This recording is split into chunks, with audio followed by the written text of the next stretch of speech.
നമ്മളുടെ നവോത്ഥാന സദസ്സ് ഓർക്കുന്നില്ലേ ധനരാജ, ഒരു ബസ്സും പിടിച്ചിട്ട് കാസർഗോഡ് നിന്ന് തിരുവനന്തപുരം വരെ പോയ ഒരു പരിപാടി.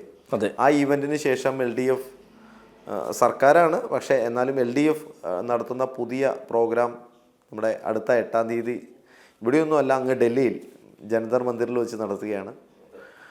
നമ്മുടെ കേന്ദ്ര സർക്കാരിനെതിരെയുള്ള ഒരു സമരമുഖം അവിടെ ഉയർത്താനായിട്ട് ഇവിടുത്തെ MLA മാരും മന്ത്രിമാരും നമ്മുടെ രാജ്യസഭ ഉൾപ്പെടെ 7 MP മാരും അല്ലേ, നേതാക്കന്മാരൊക്കെ ഡൽഹിക്ക് പോവുകയാണ്.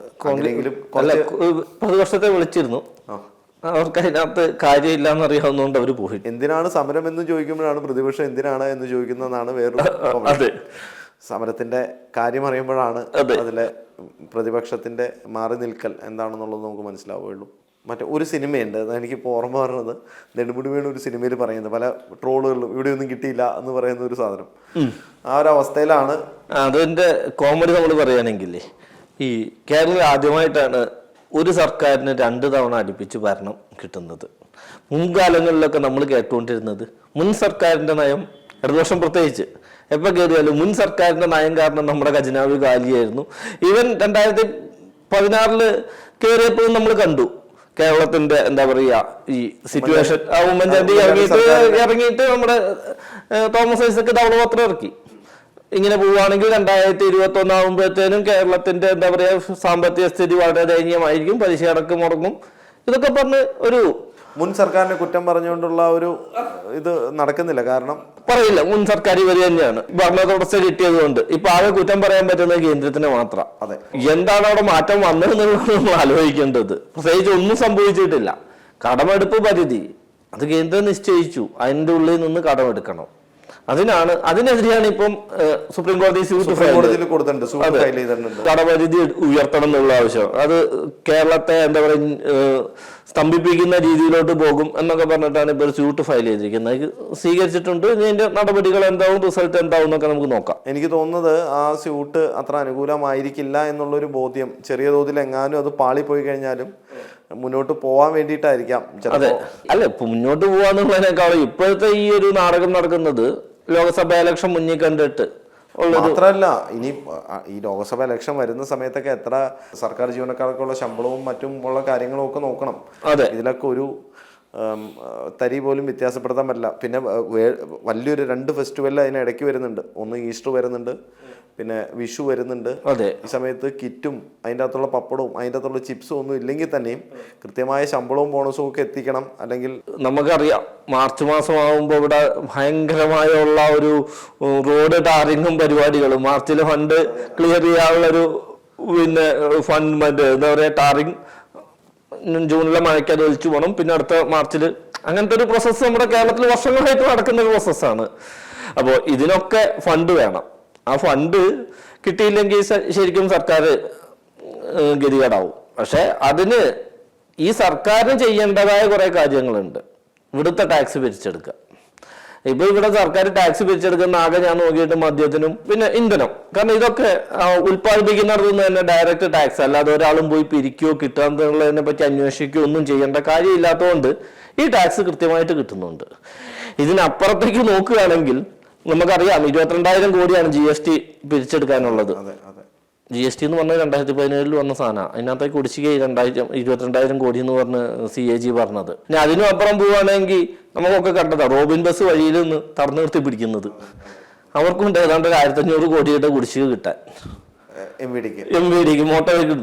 അപ്പോൾ ഇതൊക്കെ കാര്യക്ഷമമായിട്ട് പിരിച്ചെടുക്കാതെ കേന്ദ്ര സർക്കാരിനെ മാത്രം കുറ്റം പറഞ്ഞുകൊണ്ടിരിക്കുക എന്നുള്ളതാണ് ഇപ്പോഴത്തെ ഒരു സർക്കാരിന്റെ ലൈൻ. ഈ നിർമ്മല സീതാരാമൻ പറയുന്നതിന് തൊട്ടു മുമ്പ് ഒരു 50,000 അതായത് ഉദ്ഘാടനം നടന്നു. മറ്റേ കാസർഗോഡ് പറയുമ്പോൾ 50,000 കോടിയായിരുന്നു ഈ നമ്മുടെ നവോത്ഥാന യാത്ര അല്ലേ, ഈ ബസ്സിലുള്ള യാത്ര. അപ്പോൾ പിന്നെ നിർമ്മല സീതാരാമൻ വന്നത് പറഞ്ഞപ്പോൾ അത് നേരെ തിരിച്ച് അതിൻ്റെ അതൊരു 0 കുറഞ്ഞു. 5,000 കോടിയായി. അപ്പൊ കോഴിക്കോട് എത്തിയപ്പോഴത്തേനും അത് 5,000 കോടിയായി. പിന്നെ ഈ പറഞ്ഞ പോലെ കഴിഞ്ഞ ദിവസം ഒരു TV ഇന്റർവ്യൂവിൽ തോമസ് ഐസക് പറയുന്നത് 1,200 കോടി കുടിച്ച് കിട്ടാനുണ്ടെന്ന്. ശരിക്കും പറഞ്ഞ് ഇത് നമുക്ക് ആർക്കും അറിയാനും പാടില്ല. ഒരുപാട് കോടികളുടെ കണക്ക് പറയുന്നു. ഇത് സർക്കാർ തന്നെ പറയുന്നു, ഇത്ര കോടി ഞങ്ങൾക്ക് കിട്ടാണ്ടെന്ന് പറയുന്നു. അത് അവര് തന്നെ മറച്ചും തിരിച്ചും പറയുന്നു. ഇപ്പൊ സർക്കാർ എന്ന് പറയുന്നത് LDF ആണ്, ഒരു മുന്നണിയാണ്. ഇപ്പോൾ CPM ആണ് അതിന്റെ മുന്നിൽ നിൽക്കുന്ന പാർട്ടി എന്നുണ്ടെങ്കിലും LDF ആണ് നമ്മളെ ഭരിക്കുന്ന സർക്കാർ. ഇവര് തന്നെ ഇവിടുന്ന് വണ്ടി കയറി ഡൽഹി ചെന്ന് ജന്തർ മന്ദിറിൽ ചെന്നിട്ട് സമരം നടത്തുമ്പോൾ അതുകൊണ്ട് ഇവിടുത്തെ സാധാരണക്കാരനായുള്ള ഒരു മനുഷ്യന് എന്താണ് ഗുണം? ഇവിടെ സെസ് 2 രൂപ വെച്ച് പിരിക്കുന്നുണ്ടെന്ന് പറയും. പറയക്കുട്ടീനെ പോലുള്ള ആൾക്കാർ പിച്ചച്ചട്ടിയായിട്ട് റോട്ടിൽ നടക്കുന്നു. പിന്നെയും കുടിശ്ശികയാണ്, ഈ പറയുന്ന പെൻഷനും ബാക്കിയുള്ള കാര്യങ്ങളും കുടിശ്ശികയാണ്. എല്ലാം ഉറപ്പ് പറയുന്ന ഒരു സർക്കാരായിരുന്നു. ഇങ്ങനെയുള്ള പല കാര്യങ്ങളും നടക്കുമ്പോഴും ഇത്രയും ആളുകൾ ഡൽഹിക്ക് പോകുമ്പോൾ ആ പൈസ ആരുടെ ആയിരിക്കും? ഇവരൊന്നും പോക്കറ്റിൽ നിന്നോ ഇവരുടെ റെമ്യൂണറേഷനിൽ നിന്നോ ഒന്നും കൊടുക്കുന്നുണ്ടാവില്ല. ഇതും സർക്കാരിൻ്റെ പൈസ തന്നെ ആയിരിക്കും, അല്ലെങ്കിൽ നമ്മുടെയൊക്കെ നികുതി പണം കൊണ്ടായിരിക്കും. പിന്നെ രണ്ടാമത്തെ കാര്യം, സുപ്രീം കോടതിയിലും കിടക്കുന്നുണ്ട്, കേന്ദ്ര സർക്കാരുമായിട്ടുള്ള ഒരു ആശയവിനിമയം നടക്കുന്നുണ്ട്. ഇതെല്ലാം കൊണ്ട് ഇത് പരിഹരിക്കപ്പെടുവാണെങ്കിൽ അത്രയും പൈസ കൊണ്ട് ലാഭമല്ലേ എന്നല്ല. സുപ്രീം കോടതിയിൽ ഫയൽ ചെയ്യുന്നതിന് തന്നെ നല്ല സംഖ്യ വക്കീലിന് കൊടുക്കണമല്ലോ. അതിന്റെ പുറമെയാണ് ഇനി വരാൻ പോകുന്ന പ്രശ്നങ്ങൾ.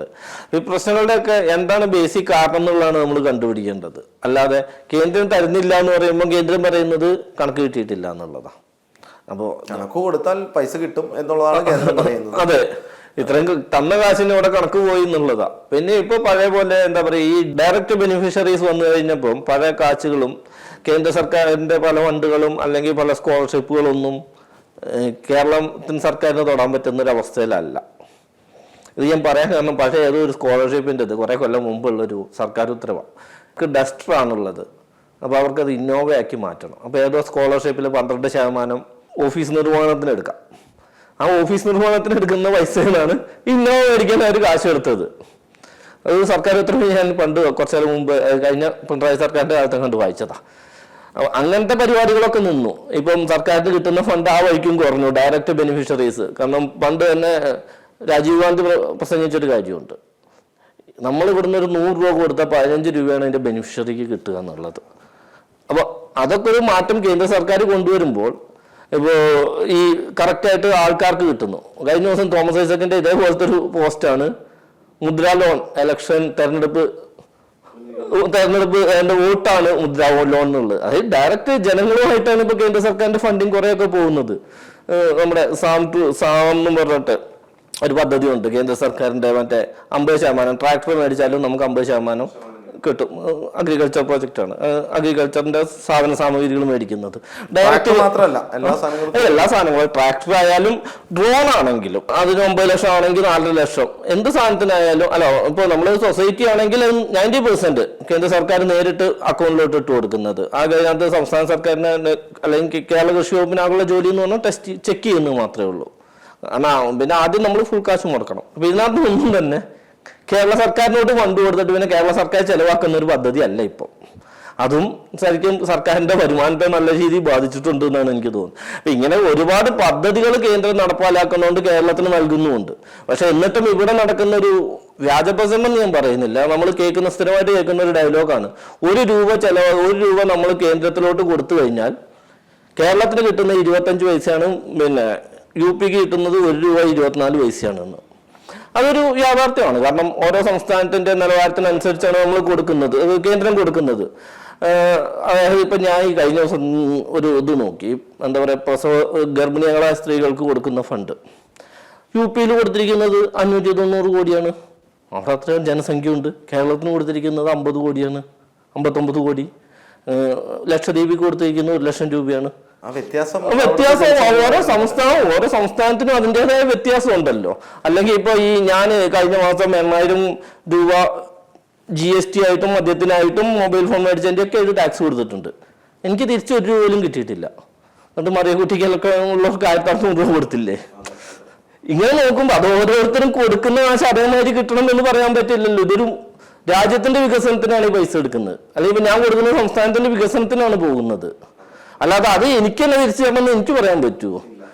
അതേപോലെയാണ് ഇപ്പൊ ഒരു പ്രചരണം നടക്കുന്നത്. അല്ല, എന്തായാലും ഇവര് സമരം നടത്തുകയാണ്. ഈ സമരം കൊണ്ട് എന്തു ഗുണം, ഈ നാട്ടുകാർക്ക് എന്ത് ഗുണം? ഇതുകൊണ്ട് നമ്മുടെ സാമ്പത്തിക പ്രതിസന്ധി, ഇപ്പോൾ കേരളത്തിൽ നിലനിൽക്കുന്ന സാമ്പത്തിക പ്രതിസന്ധി തീരുമോ എന്ന് ചോദിച്ചാൽ അതിന്റെ കൃത്യമായ ഉത്തരം പറയേണ്ടത് കേരള സർക്കാർ കൃത്യമായിട്ടൊരു ധവളപത്രം ഇറക്കട്ടെ. 2016 ഇറക്കിയില്ലേ?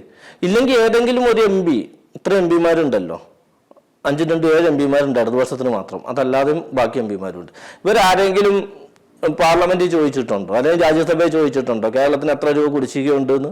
ധവളപത്രം ഇറക്കാൻ ഇവർ തയ്യാറാവുന്നില്ല എന്നുള്ളതാണ് വേറൊരു കാര്യം. ഈ പറയുന്ന പോലെ സമരത്തിലേക്ക് മുന്നോട്ട് പോകുന്നു എന്നുള്ളതും നമുക്ക് ഒഫീഷ്യൽ രേഖയാക്കി കിട്ടിയാൽ നമുക്കൊക്കെ സത്യം അറിയാം. അതെ, അത് മാത്രമല്ല ഈ ഡൽഹിയിലുള്ള മാധ്യമപ്രവർത്തകർക്ക് അന്നത്തെ ദിവസം കുറച്ച് വെയിലൊക്കെ ഉണ്ട്, രാവിലത്തെ മഞ്ഞ് കഴിഞ്ഞ് കുറച്ച് വെയിലൊക്കെ കൊള്ളാൻ സാധിക്കും. പ്രതിപക്ഷത്തായാലും ഭരണപക്ഷത്തായാലും നമ്മളുടെ നാട്ടിലെ ഭരിക്കുന്ന പാർട്ടിക്ക് ഒരു ട്രെൻഡ് ഉണ്ട്, സമരം ചെയ്യണം എന്നുള്ളത്. എന്തായാലും സമരമുഖത്തേക്ക് എത്തുന്ന LDFന് അഭിവാദ്യങ്ങൾ. മറ്റൊരു വിഷയവുമായി വീണ്ടും കയറാം. നന്ദി, നമസ്കാരം.